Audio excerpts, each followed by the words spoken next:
A Little Red Riding Hood story. Put a little girl in the woods with a scheming wolf, and you have the making of a classic fairy tale. How will Little Red Riding Hood escape? Once upon a time, there was a great forest. By the forest, there was a small house, and in the house lived a man, a woman, and their little daughter. One day, the woman, who was an extremely handy seamstress, made her daughter a beautiful scarlet cloak and hood. The girl loved the cloak. She wore it so often that from that day forward, she became known as Little Red Riding Hood. Little Red Riding Hood, said the mother, would you be so kind as to take some freshly baked bread, butter, and a fruitcake to your grandmama? I'd be delighted to, mother, said Little Red Riding Hood. But it has been such a very long time since I have seen Grandmama. I fear that I shall not recall where she lives or even what she looks like.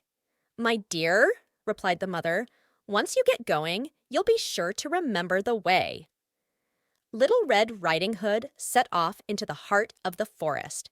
She carried a wicker basket, lined with a red and white checkered cloth and filled with her grandmother's goodies.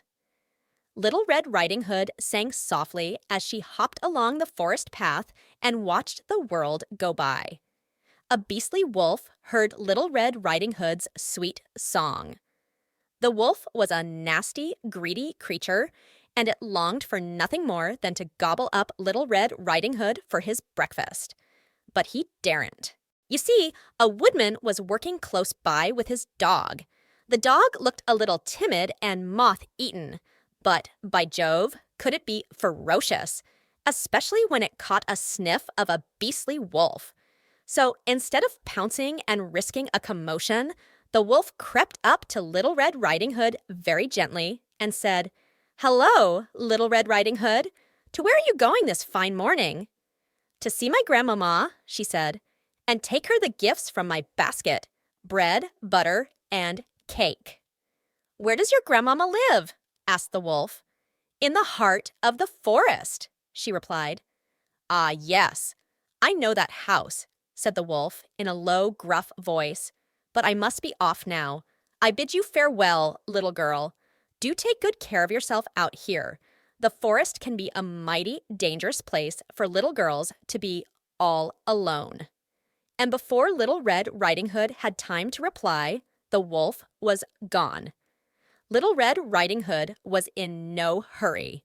She loved the forest and could happily play there alone for hours. She followed a butterfly. She watched a squirrel crack open a nut. She saw a rabbit hop through the ferns and a bee collect nectar from the wild flowers. She even bumped into a woodman cutting logs. "Where are you going all alone, Little Red Riding Hood?" said the woodman. "I am going to see my grandmama," she said, "but I must hurry along now or I will be late." While Little Red Riding Hood was playing, the nasty wolf ran as fast as he could to the heart of the forest and found her grandmother's house.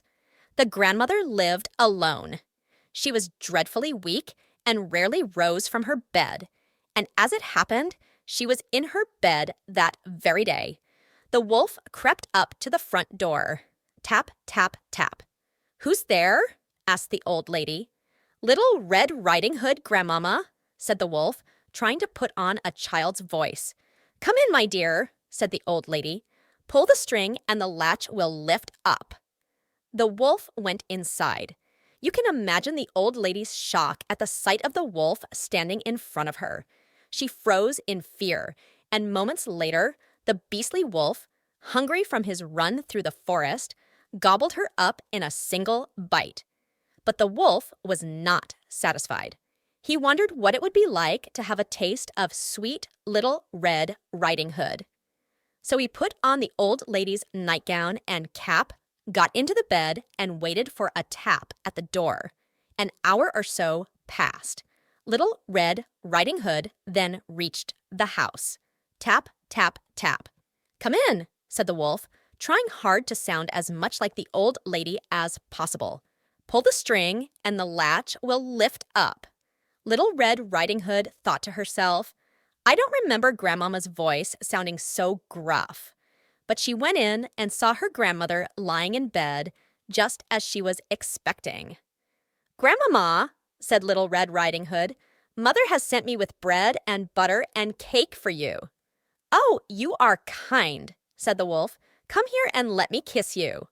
Little Red Riding Hood, who, remember, had not seen her grandmother for some considerable time, approached the bed. Grandmama, she said, what a great nose you have.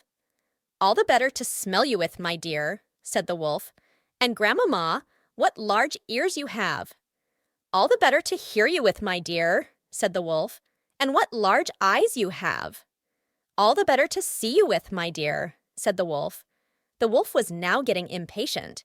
His lip curled up slightly, revealing a huge set of sharp white teeth. Oh my, Grandmama, and what great teeth you have, said Little Red Riding Hood. All the better to eat you with, growled the wolf. He could wait no longer and pounced out of bed towards Little Red Riding Hood. At that exact moment, the door flew open with a bang. The woodman's dog darted in and jumped on top of the wolf.